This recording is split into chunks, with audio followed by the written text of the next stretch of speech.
I have every intention of my next vehicle being an electric.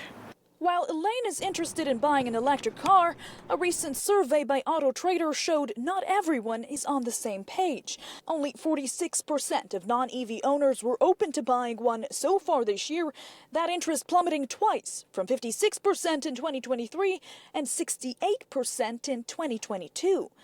The reason?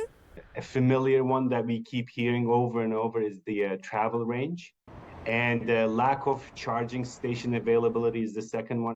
Other reasons include higher purchasing costs and the belief that EVs are unsuitable for cold weather. That is absolutely a myth. Mike Banks of the Electric Vehicle Council of Ottawa says newer EVs are unaffected by cold weather, but myths like that are overshadowing what he says is a large appetite for EVs across the country.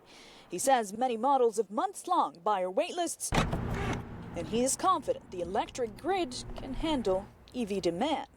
We could have an instant 25% increase in EVs on the road with no changes required whatsoever to the grid. Grid operators know full well that the EV transition is underway.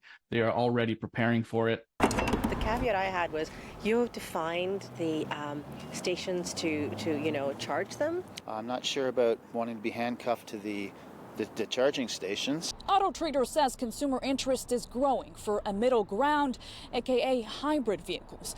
Meanwhile, the Electric Vehicle Council of Ottawa says it's been working to increase charging stations in areas like apartment buildings and condos. Overall, Banks says what would help consumers get into the EV market is if the Ford government reinstated its EV rebates to rally provinces like Quebec and BC. Noor Ra'fat Ibrahim, Global News.